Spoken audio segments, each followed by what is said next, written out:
The Grand Chamber of the Galactic Council was the largest courtroom in the known universe. Its walls stretched upward for hundreds of meters, covered in the flags and symbols of 1,000 species. Light poured down from crystal panels in the ceiling, making everything look clean and pure and holy. But Myra Vance knew the truth. This place was rotten to its core. She stood in the center of the chamber, alone on a small platform that floated above the floor. Her hands were bound behind her back with energy cuffs that hummed against her skin. She was 19 years old, small for her age, with short dark hair and pale skin that had not seen sunlight in months. To the aliens watching from the gallery seats above, she must have looked like a child, a weak, frightened human child. She was not frightened, she was counting. Around her, the representatives of the Galactic Council filled their seats. There were the Voreth, tall and gray-skinned with 4 arms and eyes like black stones. There were the Kalani, delicate bird-like creatures with feathers of blue and gold. There were the Drexians, massive, slug-like clear's throat, beings that oozed across their specially designed chairs, and dozens of others, species from every corner of the galaxy, all gathered to watch a human girl face justice, or what they called justice. Judge Cathro sat on the highest platform, looking down at Myra with cold satisfaction. He was a Moralian, an amphibian species, with wet green skin and a mouthful of small sharp teeth. His robes were white and gold, the colors of council authority. He had served as a judge for over 200 years, and in that time he had sent countless beings to their deaths. 17 of them had been human. Myra knew all their names. She had memorized them during her months in the holding cell. "The court will come to order," Judge Cathros announced, his voice echoing through the chamber. "We are gathered to deliver judgment in the case of the Galactic Council versus Myra Vance of Earth. The accused stands charged with the murder of Torek Valvorath, son of High Commander Voreth, on Neutral Station 17. Murder, the word hung in the air like poison. Myra remembered that night clearly. She had been working as a translator on the station, one of the few jobs available to humans in this part of the galaxy. Torek had cornered her in a maintenance corridor after her shift. He had been drunk on some alien substance that made his forearms shake with excitement. He had told her what he was going to do too. Sorry. He had laughed when she told him to stop. She had not laughed when she killed him. "The evidence against the accused is overwhelming," Judge Cathros continued. "She was found standing over the body of the victim. Her hands were covered in his blood. She made no attempt to flee or deny her actions." In the gallery, the Voreth delegation watched with hungry eyes. High Commander Voreth himself sat in the front row, his 4 hands gripping the railing so hard that the metal bent. His son had been his only heir, his pride, his legacy, and a human girl had taken that away from him. He wanted her to suffer. He had paid a great deal to make sure she would. "The defense may speak," Judge Cathro said, gesturing to a small platform where Earth's legal representative stood. Ambassador Chen Clear's throat stepped forward. He was an older man with gray hair and tired eyes. He had been fighting for Myra's freedom for 6 months, and he had lost every battle. The system was designed to crush people like them. "Your Honor," Ambassador Chen began, "the defense maintains that Myra Vance Acted in self-defense. We have security. Footage from the station that clearly shows Torek Valverath pursuing my client. Into the maintenance corridor, we have medical records showing injuries consistent with an assault. We have testimony from the footage has been reviewed and found to be inconclusive. Judge Cathros interrupted. The medical records are disputed by Vorath. Physicians and the witnesses have withdrawn their statements. Ambassador Chen's hands shook with frustration. They withdrew because they were threatened. Everyone knows the Vorath have been intimidating witnesses since the beginning of this trial. This is not justice. This is a show designed to satisfy the political demands of a powerful species at the expense of an innocent young woman. The chamber erupted in noise. Some species shouted in agreement, others hissed and booed. The Vorath delegation rose from their seats, pointing their forearms at Ambassador Chen and screaming insults. Their harsh language. Judge Cathros slammed his gavel against the podium. The sound echoed like thunder, and the chamber fell silent. Ambassador Chen, the judge said, slowly, you will control yourself, or you will be removed from this chamber. The evidence has been reviewed according to council law. Your objections have been noted and dismissed. This court will not be swayed by emotional appeals or baseless accusations. Myra watched it all with empty eyes. She had known from the beginning that this would happen. The Vorath were too powerful, too wealthy, too connected. They had bought the judges and silenced the witnesses and buried the evidence. They had turned a clear case of self-defense into a murder trial, and now they would watch her die. But they had made one mistake. They had underestimated her. Does the accused wish to make a statement before judgment is passed? Judge Cathros asked, looking down at Myra with something like pleasure in his wet eyes. Myra lifted her head for the first time since the trial began. She spoke, yes. Her voice was quiet, but it carried through the chamber. Every alien leaned forward to hear. I killed Torek Valverath, Myra said. I'm not sorry. He attacked me. He tried to hurt me in ways that I will not describe in this chamber. I defended myself, as any living being has the right to do. The evidence proves this. You know it. Proves this. But you have chosen to ignore it because the Vorath are powerful and humans are not. She paused, letting her words sink in. I have watched this trial. I have listened to your lies. I have seen how this council treats those who cannot fight back, and I have learned something important. Judge Cathros frowned. What have you learned, human? Myra looked directly into his eyes. I have learned that you are not as smart as you think you are. The judge's frown deepened. This court does not have time for childish insults. If you have nothing meaningful to say, then I have something very meaningful to say, Myra interrupted. But I will save it for later. Please continue with your show. A murmur ran through the gallery. No one spoke to Judge Cathros this way. No one dared, but this small human girl stood on her platform with her hands bound behind her back and looked at him like he was nothing.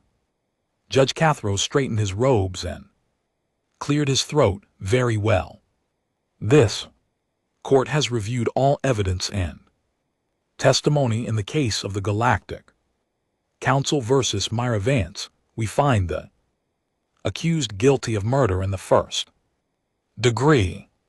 The Vorath delegation cheered. High Commander Vorath stood and raised all four arms in triumph. The sentence Judge Cathros continued, is death by neural dissolution. The chamber fell. Silent neural dissolution was one of the most painful execution methods in the galaxy. It destroyed the brain, slowly cell by cell, keeping the victim conscious through hours of agony. It was reserved for the worst criminals, the most hated enemies. Using it on a teenage girl was a statement, a message to humanity about their place in the galaxy. Ambassador Chen collapsed into his chair, his face white with horror. He had failed. He had done everything he could, and he had failed. The execution will be carried out immediately, Judge Cathros announced. Guards, take the prisoner to the dissolution chamber. 4 guards approached Myra's platform. They were Kelani, tall and strong. Despite their delicate appearance, their hands gripped her arms and they began to lead her away. Myra did not struggle. She walked with them calmly, her head held high. As she passed the judge's platform, she stopped. The guards tried to pull her forward, but she did not move. It was like trying to move a mountain. Judge Cathros, she said, her voice still quiet and calm, you should have read my file. The judge laughed. Your file? What could possibly be in your file that would interest me? Myra smiled. It was not a friendly smile. Everything, she said.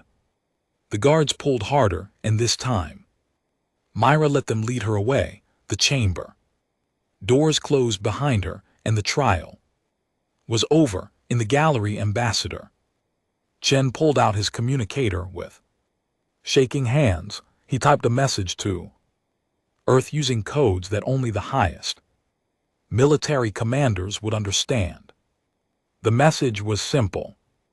Prometheus is in danger. Trial failed. Execution imminent.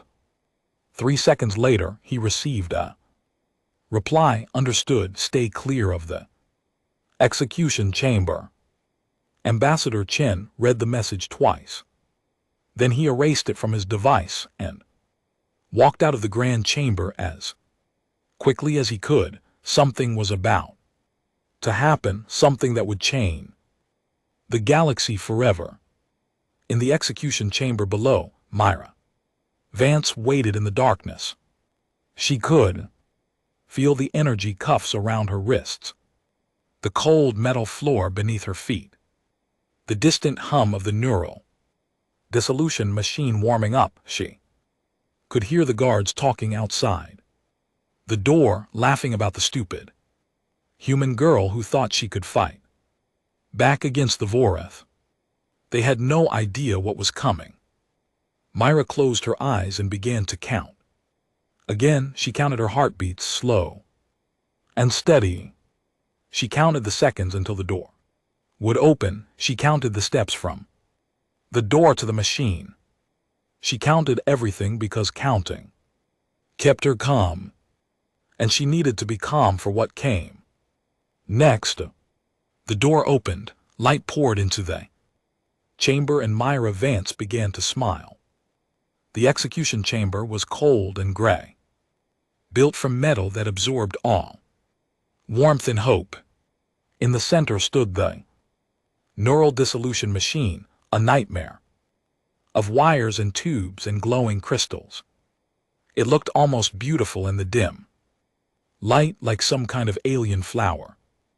But Myra knew what it did. She had studied it during her months in the holding cell, learning every detail about how it worked and how it killed. She had also learned how to survive it. The guards pushed her forward there, Kelani, hands firm on her shoulders. There were 6 of them now, plus 2 technicians in white coats who stood near the machine, preparing the equipment, and standing in the corner, watching with wet satisfaction in his cold eyes, was Judge Cathros himself. He had come to watch her die. Myra had hoped he would strap her in, one of the technicians said, not even looking at her. To them, she was just another body, just another job. The guards led her to a metal chair in front of the machine. They forced her to sit, and then they began attaching straps to her arms, her legs, her chest. The straps were made of some kind of synthetic material, stronger than steel. They were designed to hold prisoners who thrashed and screamed as their brains were slowly destroyed. Myra did not thrash. She sat perfectly still and watched everything with calm, calculating eyes.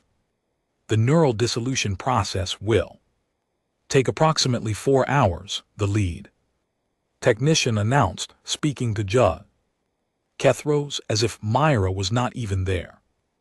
The prisoner will remain conscious. Throughout, she will experience increasing pain as her neural pathways are systematically destroyed. Death will occur when the process reaches the brainstem. Judge Kethros nodded slowly, his thin lips curving into a smile. Good. Make sure the recording equipment is active. The Vorath High Commander wishes to watch. Of course, Your Honor. Myra listened to them talk about her death like they were discussing the weather. She felt the straps tighten around her body. She watched the technicians attach small metal discs to her temples, connecting her brain to the machine, and through it all she kept counting. 60 seconds until the machine activated. 59, 58. Do you have any last words, human? Judge Kethros asked, stepping closer to look at her. His wet skin glistened in the dim light. His small, sharp teeth showed when he smiled. Any message for your pathetic species? Myra met his eyes. Yes, she said, I want you to remember this moment. I want you to remember how confident you felt, how powerful, how safe. I want you to remember that you chose to be here. The judge laughed. Why would I want to remember the death of an insignificant human girl? Because, Myra said quietly, you will not live long enough to forget. Before the judge could respond, the lead technician spoke. The machine is ready, Your Honor. Shall we begin? Judge Kethros stepped back, still smiling. Begin. The technician pressed a button and the neural dissolution machine hummed to life. Energy flowed through the wires, through the metal discs into Myra's brain. Process had started. For a moment nothing happened. Then the technician frowned. He checked his instruments, tapped on his screen. Checked again. That's strange, he muttered. Readings are wrong. The neural pathways aren't responding. Judge Kethros stepped forward, his smile fading. What do you mean? I mean the machine is working, but her brain isn't reacting. It's like...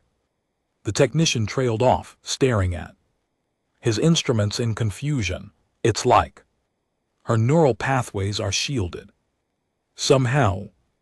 Myra began to laugh. It was a quiet sound at first, barely more than a breath, but it grew louder, filling the cold chamber with a sound that made the guard step backward and the technicians look at each other in fear. What's so funny? Judge Kethros demanded, his voice rising. What is the meaning of this? Myra stopped laughing. She looked at him with eyes that were no longer calm and empty. They were alive now, burning with something that made the judge's wet skin turn pale. The meaning, she said, is that you really should have read my file. She moved. The straps that held her arms snapped like thread. The metal chair beneath her crumpled like paper. She rose from the machine in one fluid motion, the wires ripping away from her temples, and before anyone could react, She was standing free in the center of the chamber. The guards raised their weapons. They were too slow. Myra crossed the distance between them. In less than a second, she moved like water, like wind, like something that could not be stopped or even seen. Clearly, her hands found the first guard's weapon and twisted it away. Her elbow struck the second guard's throat. Her foot swept the legs of the third. She spun and ducked and struck, and in the space of 3 heartbeats, all 6 guards lay on the floor. They were not dead. She had been careful about that. They were unconscious there. Weapons scattered around them, but they were alive. The technicians screamed and ran for the door. Myra let them go. They were not important. Judge Kethros was important. He stood frozen in the corner, his 400 years of life flashing before his eyes. He had seen many things in his long career. He had sent hundreds of beings to their deaths. He had watched executions and wars and massacres without flinching. But he had never seen anything like this. He had never seen a human move like that. "What are you?" he whispered, pressing himself against the wall. Myra walked toward him slowly. There was no need to hurry now. The door was locked from the inside and her work was not finished. "I am Myra Vance," she said. "I am 19 years old. I was born in a small town in what used to be called Montana. I like to read books and watch old movies and cook meals for my family." She stopped in front of him, close enough to touch. "I am also the product of something called the Prometheus program." The judge's eyes widened. I don't understand." "No, you don't. Let me explain." Myra held up her hand, examining her own fingers like she was seeing them for the first time. 60 years ago, humanity joined the galactic community. We were young and weak and naive. We thought the galaxy would welcome us. Instead, we found corruption and cruelty and species like the Voreth who saw clears throat us as prey. She lowered her hand and looked at the judge. Our leaders realized that we needed to change, not openly, not ways the galaxy would notice, but quietly, secretly, and hidden laboratories and classified programs. They called it Prometheus, after a god from our mythology who gave fire to humanity. Judge Kethros tried to speak, but his mouth was too dry. "The Prometheus program modified us," Myra continued. "Our bones are reinforced with carbon lattice. Our muscles are enhanced with synthetic fibers. Our reflexes are 4 times faster than a normal human, and our neural pathways are shielded against electromagnetic interference." She smiled. "Including neural dissolution." "Please," the judge whispered, "please. I was only following the law." "The Voreth demanded." "I know what the Voreth demanded." Myra's voice was cold. Now cold as the metal walls around them. "I also know what you did, not just to me, to 17 other humans over the past decade. 17 innocent people who came to this council seeking justice and found only death." She reached into her pocket and pulled out a small device. It was a data chip filled with information she had gathered during her months in the holding cell. Sarah Chen, age 24, accused of theft by a Morlean merchant. Evidence showed she was innocent. You sentenced her to death anyway. Myra's voice was steady, but her eyes burned. Michael Torres, age 31, accused of assault by a Kelani noble. He had defended a child from abuse. You sentenced him to death. She listed them. All 17 names, 17 stories. 17 humans who had trusted the Galactic Council and been betrayed. When she finished, Judge Kethros was weeping. Green tears ran down his wet skin, pooling on the floor beneath his feet. I had no choice, he sobbed. The powerful species control everything. If I had ruled against them, they would have destroyed me. I was just trying to survive. Myra looked at him for a long moment. Part of her felt something like pity. He was old and weak and afraid, just like the galaxy had thought she was, but then she remembered the faces of the 17 humans who had died because of his cowardice. She remembered Sarah Chen and Michael Tors and all the others whose names the galaxy had forgotten. You always had a choice, she said quietly. You just chose yourself over everyone else. She reached out and placed her hand on his shoulder. He flinched, expecting death. I have one question for you, Myra said. Answer honestly and I will consider mercy. The judge nodded frantically. Anything. Anything. Did any of them beg? The 17 humans you killed, did any of them beg for their lives the way you are begging now? Judge Kethros closed his eyes. Green tears continued to fall, and in a voice barely louder than a breath, he told the truth. Yes, they all did.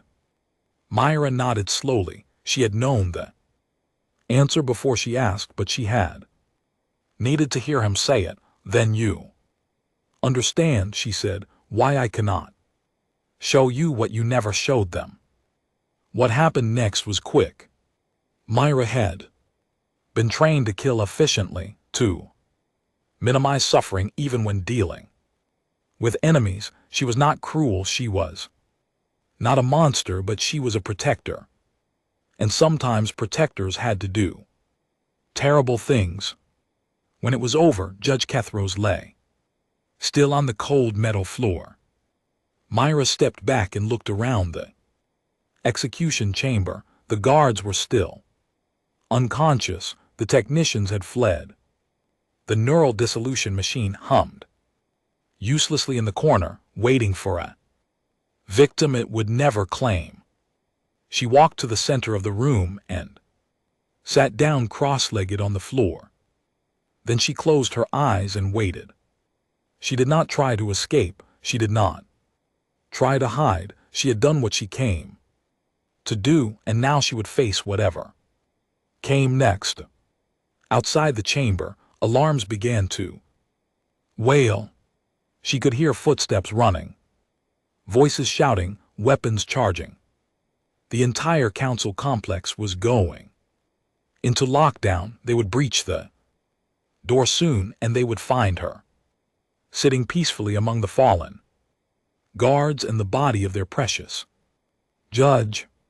Let them come, she thought. Let them see what happens when they push humanity too far.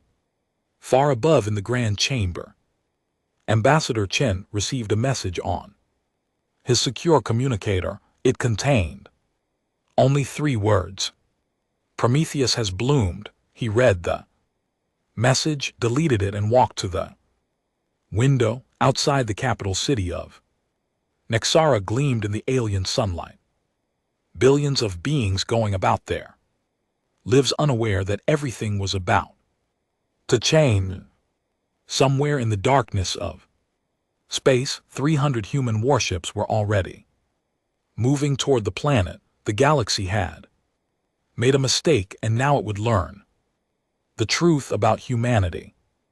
Myra Vance smiled in her chamber of death, and she waited for the storm to begin. The news spread across the galaxy like fire through dry grass. A human girl had killed Judge Kethros. A human girl had broken free from neural dissolution, defeated 6 armed guards, and executed one of the most powerful Judges in the Galactic Council.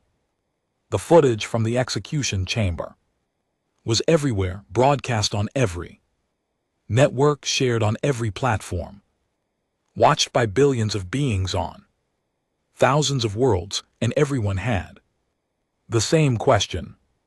How, in the emergency session of the Galactic Council, the chamber was in chaos. Representatives screamed at each other in dozens of languages. The Vorath delegation demanded immediate war against Earth. The Kalani called for calm. The Drexians suggested destroying the human homeworld as an example to other minor species, and through it all, Ambassador Chen stood at his podium with his hands folded and his face completely calm. Order. The new presiding judge, a Merillian woman named Thessara, slammed her gavel against the podium. This council will have order. Slowly the chamber quieted, but the anger remained thick in the air like smoke. Ambassador Chen, Judge Thessara, said, her voice cold with barely controlled fury, your species has committed an act of unprecedented violence against this council. One of our highest judges has been murdered. The execution of justice has been obstructed, and your people show no remorse. She leaned forward, her wet skin gleaming. What do you have to say for yourself? Ambassador Chen took a deep breath. He had been preparing for this moment. For 20 years, he had known from the day he took this position that it would eventually come to this. Humanity had tried to work within the system. They had tried to follow the rules, to build alliances, to earn respect through patience and diplomacy, but the system was broken. The rules only protected the powerful, and respect had to be earned through strength. Your Honor, he said, his voice carrying through the silent chamber, I have a great deal to say. But first I must inform this council of a development that occurred approximately 3 hours ago. He pressed a button on his podium, and a holographic display appeared above the chamber floor. It showed the space around Nixara, the capital world. Stars glittered in the darkness. Ships moved in their usual patterns. Transports and freighters and patrol vessels going about their business. And then the display changed. New signatures appeared on the edge of the system. 1 at first, then 10, then 50, then 100. They emerged from hyperspace in perfect formation, spreading across the void like a wave of steel and fire.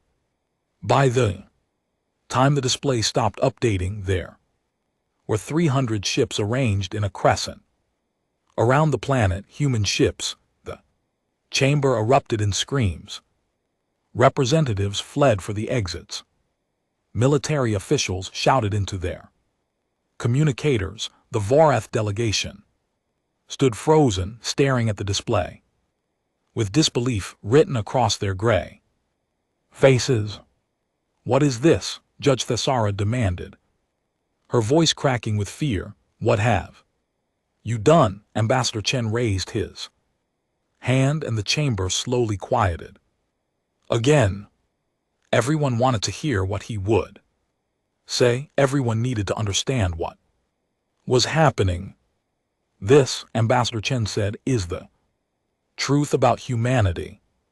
He pressed another button, and the display zoomed in on one of the ships.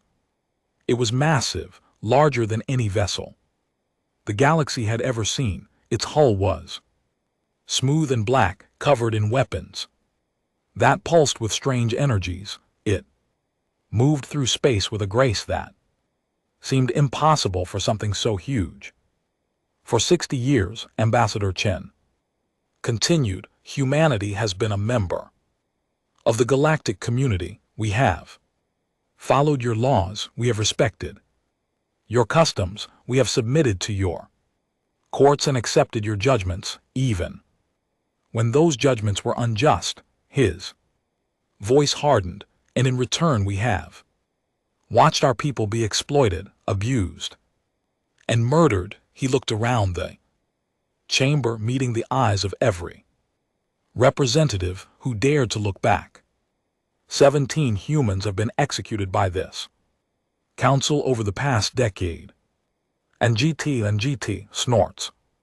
And GT, all of them were innocent, all of them had evidence that proved their innocence, and all of them died because powerful species like the Voreth paid judges like Kethros to ignore the truth. He paused. We have the records.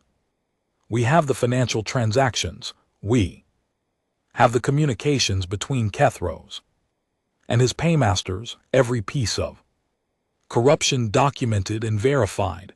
The Voreth High Commander rose from his seat, his forearms shaking with rage.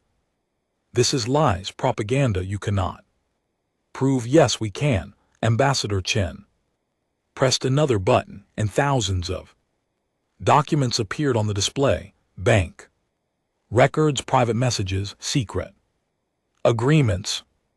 These files are being broadcast to every media outlet in the galaxy as we speak. By tomorrow, every being in the known universe will know exactly how corrupt this council has become. Judge Thessara stared at the documents. With growing horror, she had known about some of the corruption, of course. Everyone knew, but to see it laid out so clearly, so completely, with no possibility of denial or excuse. This changes nothing, the Voreth High Commander snarled. Your girl murdered a council judge. Justice must be served. We demand her immediate execution, and we demand the destruction of your fleet for this act of aggression. Ambassador Chen smiled. It was not a friendly smile. You demand, he said.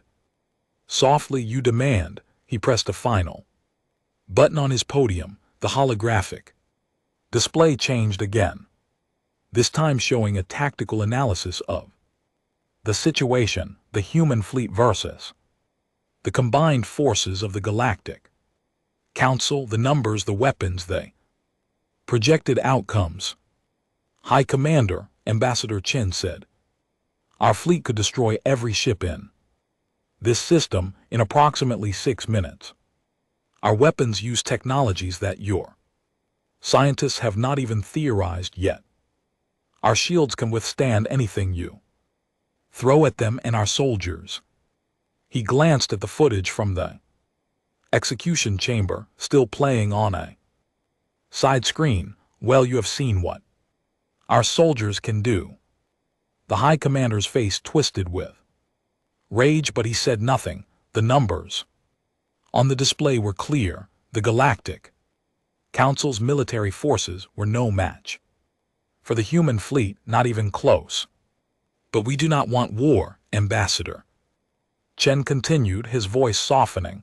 We never wanted war. We wanted justice. We wanted fairness. We wanted to be treated as equals, not prey. He looked around the chamber again. We are offering the galaxy a choice. Judge Thessara found her voice. What choice? Reform or fall?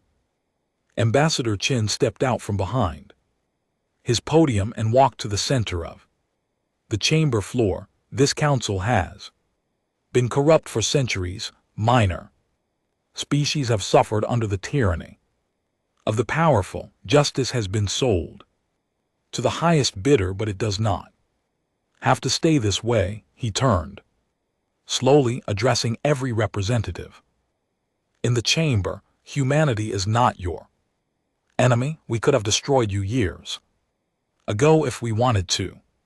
We built our fleet in secret, trained our soldiers in hidden facilities, developed technologies that make yours look primitive, and we did it all without attacking anyone, without starting any wars, without harming a single being. He paused. We did it because we knew This day would come. We knew that eventually we would have to show the galaxy what we were capable of. The chamber was silent, every being listened, barely breathing. But capability is not the same as intention. Ambassador Chen said, we have the power to conquer, we choose not to. We have the power to destroy, we choose not to. Instead, we offer you a chance to build something better. He turned to face Judge the Sarah directly. Release Myra Vance into our custody. Begin immediate reforms of the Council. Justice system. Give minor species voice in galactic governance.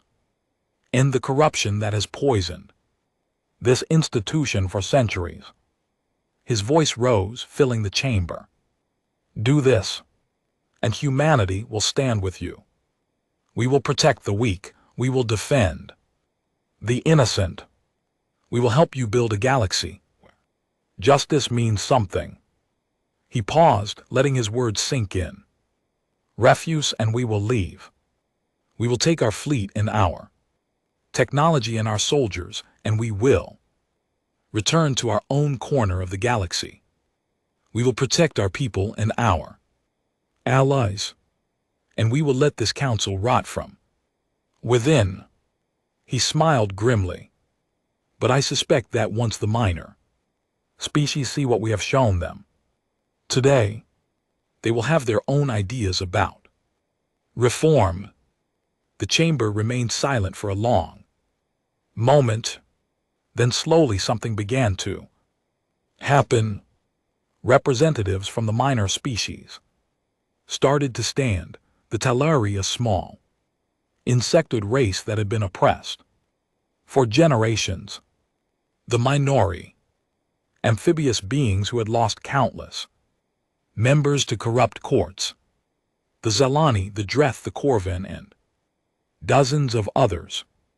They rose from their seats one by one, and they looked at Ambassador Chen with something that had been missing from their eyes for a very long time.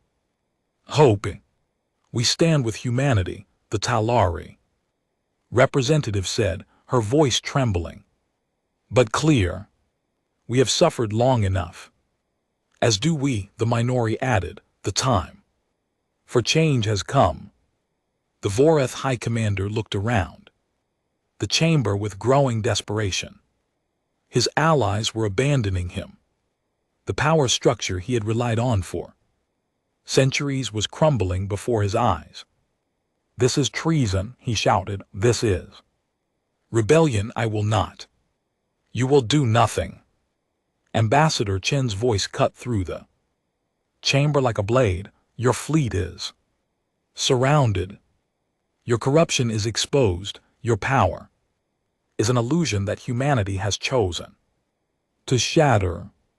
He stepped closer to the Voreth, looking up at the towering alien without fear. You have two choices, High Commander.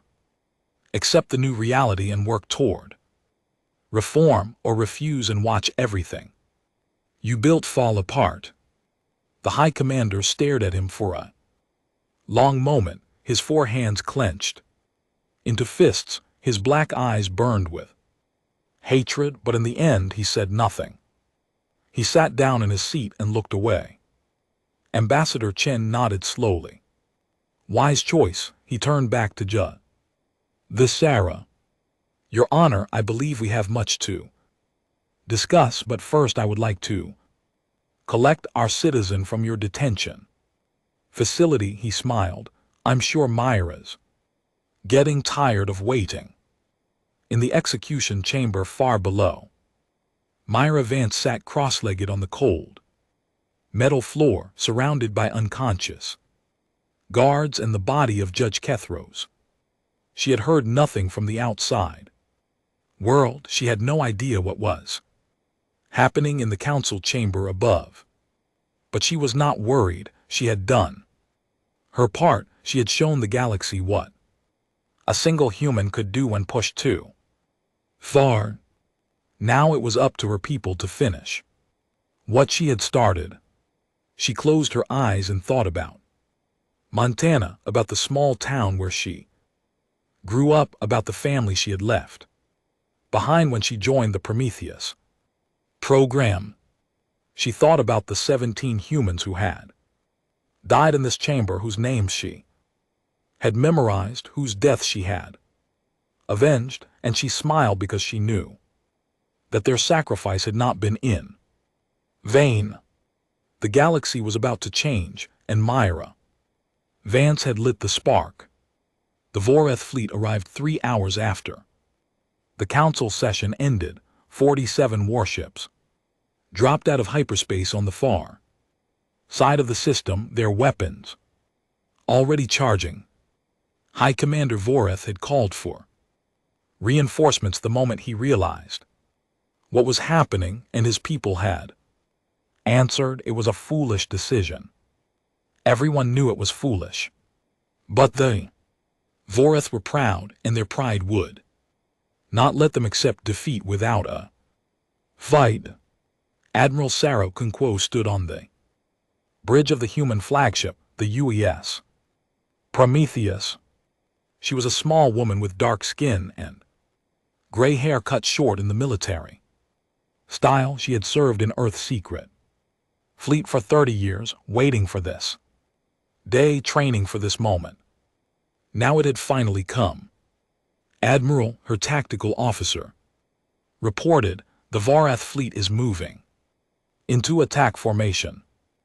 They will be in weapons range in approximately 4 minutes. Kunquo nodded slowly. She had expected this.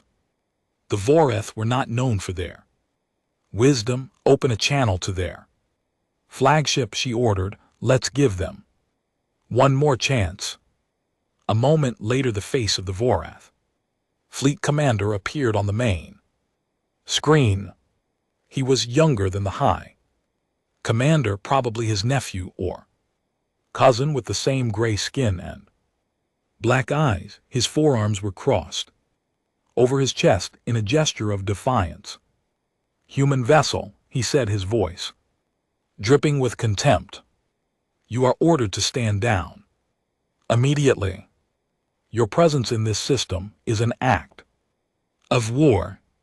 Surrender your fleet and release the murderer Myra Vance for execution, or you will be destroyed. Admiral Okonkwo smiled. She had heard threats like this before in training simulations and strategic exercises. The Voreth always assumed that their enemies would back down when faced with superior numbers. They had never faced an enemy who was not afraid. Fleet Commander, she said calmly, I am going to give you some advice. Please listen carefully, because I will only say this once. The Voreth commander's eyes narrowed. You dare to give me advice? You are nothing but turn your ships around. Okonkwo interrupted. Go home to your High Commander that this fight is not worth having. Tell him that humanity does not want war, but we are ready for it if you force our hand. She leaned forward slightly. And tell him that every ship he sends against us will be disabled and captured. Every soldier who attacks us will be taken prisoner. We will not kill unless we have no other choice, but we will defend ourselves, and we will protect our people. The Voreth commander laughed. Disabled and captured? You truly believe you can defeat a Voreth battle fleet without killing anyone? You are even more foolish than I thought. Perhaps, Okonkwo agreed, but I do not think so. She ended the transmission and turned to her crew. All ships prepare for combat. Weapons to minimum lethality. Targeting systems locked on there. Propulsion and weapons arrays only. No kill shots unless I give the order.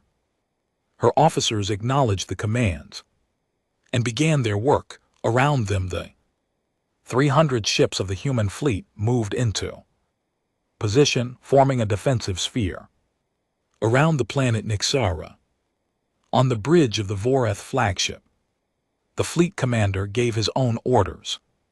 His ships accelerated toward the human fleet, weapons charging, shields at maximum power.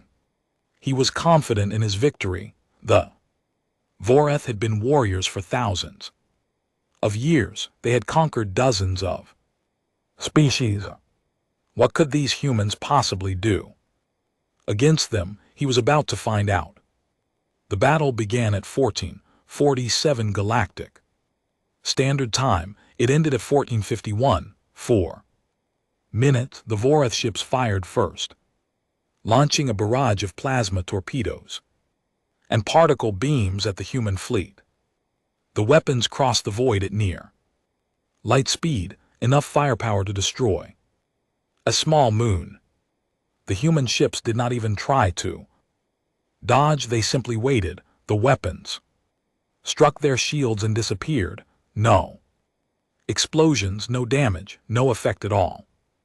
The human shields absorbed every shot, like water absorbing drops of rain.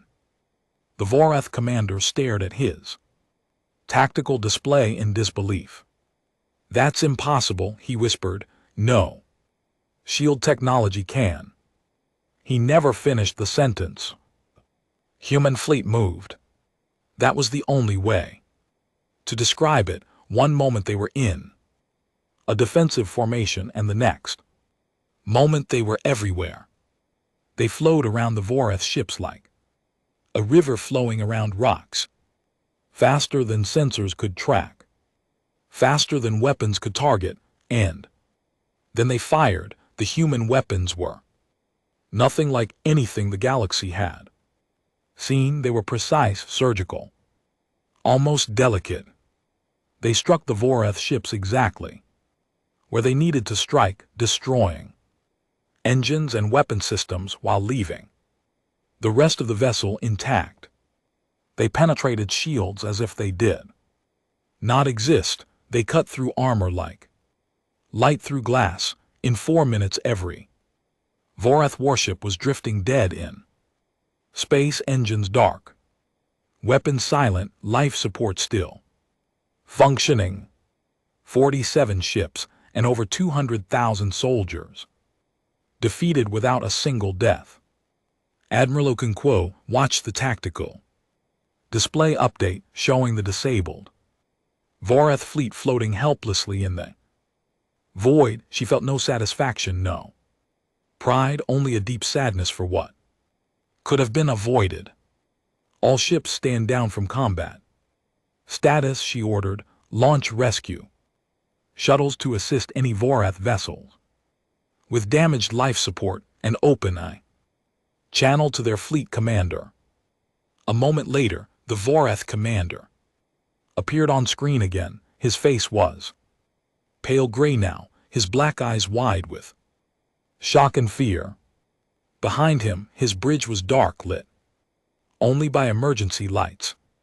"Fleet Commander," Okonkwo said quietly, "I take no pleasure in your defeat. Your soldiers fought bravely, and they will be treated with honor."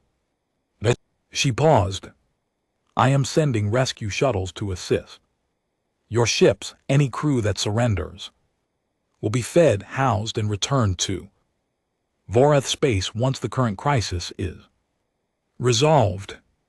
The commander stared at her as if she had spoken in an alien language. You are helping us after we attacked you, yes." Okonkwo's voice was steady. "Because that is who we are. We are not conquerors, we are not destroyers, we are protectors, and sometimes that means protecting even our enemies from the consequences of their mistakes." She ended the transmission and turned to her first officer. "Status report. All enemy vessels disabled. Admiral, 0. Human casualties, 0 Voreth casualties. Confirmed, though we're still scanning for injuries." He paused, looking at his display with something like wonder. Admiral, this was. I've never seen anything like this. Neither have they, Okonkwo said, and that's the point. She stood and walked to the main view screen, looking out at the scattered Vorath fleet. In the distance she could see the planet Nixara, blue and green. Against the darkness of space, billions of beings lived on that world, beings who had just witnessed something that would change everything they believed about humanity. Open a channel to the Galactic Council, she ordered, and broadcast it to every ship in the system, every station, every world that can receive. Her communications officer nodded. Channel open, Admiral. Okonkwo took a deep breath and began to speak. Citizens of the galaxy, she said, her voice carrying across the void. My name is Admiral Sarah Okonkwo of the United Earth Fleet. Today, you witnessed a battle between human and Vorath forces. You saw our ships disable an enemy fleet in 4 minutes without taking a single life. And I imagine you are asking yourselves one question: why? She paused, letting the question hang in the air. We could have destroyed them. Our weapons are capable of annihilating entire fleets, of reducing planets to ash, of ending the Vorath species in a matter of hours. We have that power. We have had it for decades. Her voice softened, but power without wisdom is just another form of destruction, and humanity has had enough of destruction. She turned to face the view screen, directly, as if looking into the eyes of every being in the galaxy. For 60 years we have watched the galaxy. We have seen how the strong prey upon the weak. We have seen corruption and cruelty and injustice on a scale that breaks the heart, and we have prepared ourselves, not for conquest but for protection. She raised her hand, gesturing at the ships around her. This fleet exists to defend those who cannot defend themselves, to stand against tyranny wherever it appears, to show the galaxy that there is another way. She lowered her hand and continued in a quieter voice. We did not come here to start a war. We came because one of our children was about to be murdered for a crime she did not commit. We came because 17 humans were executed by corrupt courts over the past decade, and no one in the galaxy cared enough to stop it. We came because enough is enough. She straightened her shoulders, her voice rising again. But we do not want revenge. We do not want to rule. We want justice, true justice for all beings, regardless of species or power or wealth. And we are willing to work with anyone who shares that goal. She looked directly into the camera, her eyes burning with conviction. To the Galactic Council, reform your systems and the corruption. Give every species a voice and a fair hearing. Do this and humanity will stand beside you as allies and protectors. Refuse, and we will leave you to your fate. She paused. But know this: the minor species are watching. They have seen what we can do, and they will not forget. She ended the transmission and turned away from the view screen. In the grand chamber of the Galactic Council, the representatives sat in stunned silence. They had watched the battle, they had heard the Admiral's words, and they understood finally what they were dealing with. Humanity was not weak. Humanity was not primitive. Humanity was something far more dangerous than a conqueror or a destroyer. Humanity was patient. They had waited 60 years, building their strength in secret, watching the galaxy with careful eyes. They could have attacked at any time. They could have crushed their enemies and taken what they wanted, but they had chosen a different path. They had chosen to wait until the moment was right, until the injustice was clear for all to see, until the galaxy was ready to change, and now that moment had come. Judge Thessara rose slowly from her seat. Her hands were shaking, but her voice was steady when she spoke. This council calls an emergency session to discuss immediate reforms to the galactic justice system. All representatives are required to attend. She paused, looking around the chamber at the frightened faces of the powerful species and the hopeful faces of the minor ones. It appears that we have much to learn from our human friends. Far above, aboard the UES Prometheus, Admiral Okonkwo allowed herself a small smile. The hard part was over. Now the real work could begin. And somewhere in the detention facility below, Myra Vance waited for the doors to open, ready to face whatever came next. The galaxy was changing, and Myra was glad to have been the spark that started the fire. 6 months had passed since the day that changed everything. Myra stood in the grand chamber of the Galactic Council, the same room where she had been sentenced to death. But the room was different now. The flags and symbols on the walls had been rearranged, with the banners of minor species hanging alongside those of the great powers.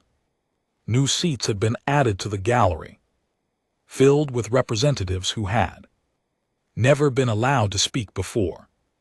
And at the center of the chamber, where Judge Kethros once sat, there was now a panel of 12 judges from 12 different species, chosen by fair election. Today was a special day. Today, the man who had tried to hurt Myra would finally face justice.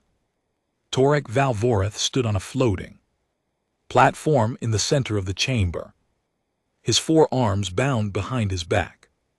He was thinner than Myra remembered, his gray skin pale from months in detention. He had not been treated cruelly. He had been fed and housed and given medical care. But he had also been forced to wait, to watch as the galaxy changed around him, to understand that his family's power could no longer protect him from the truth. Torek Valvoreth, the lead judge, announced, "You are charged with assault, an attempted violation of a sentient being. The evidence against you has been reviewed by this court, including security footage from Neutral Station 17, medical records from the victim, and testimony from 17 witnesses."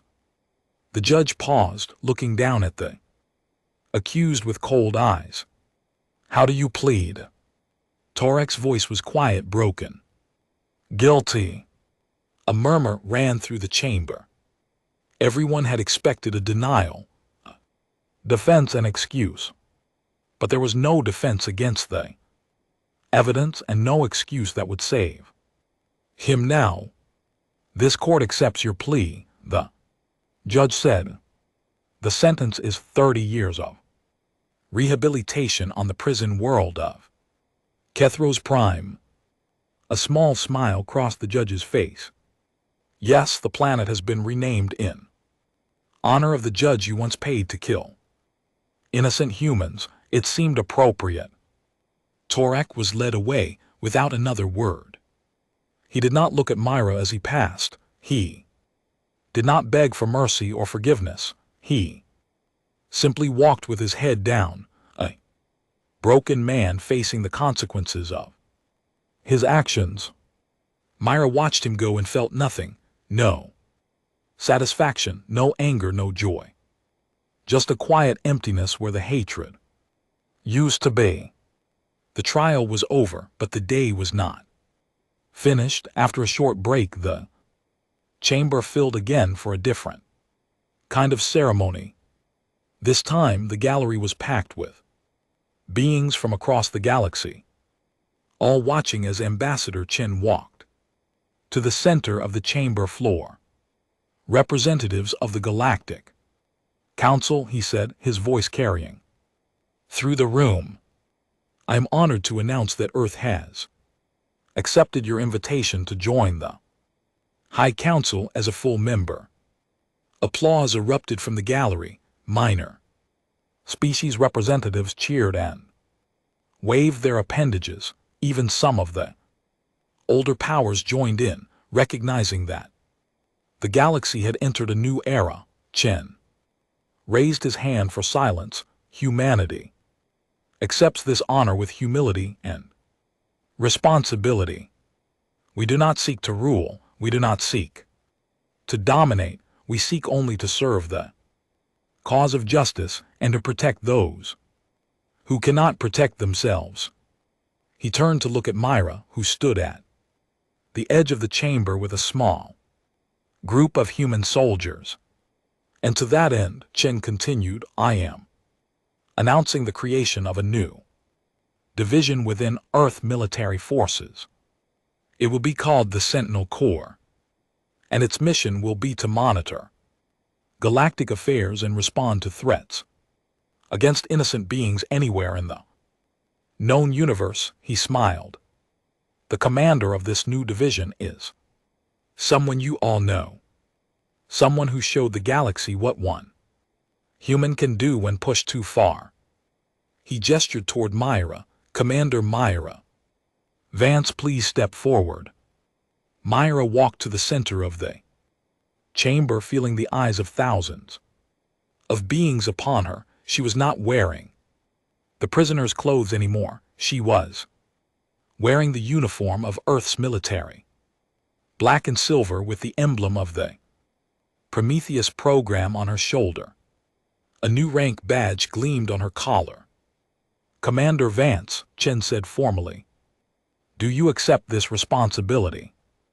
Myra looked out of the chamber at the faces of the minor species who had suffered for so long, at the representatives of the great powers who were finally learning to share their privilege. She thought about the 17 humans who had died before her, whose names she still carried in her heart. I accept, she said, but I have one condition. Chen raised an eyebrow. What condition? Myra turned to address the entire chamber. The Sentinel Corps will protect the innocent. We will respond to injustice.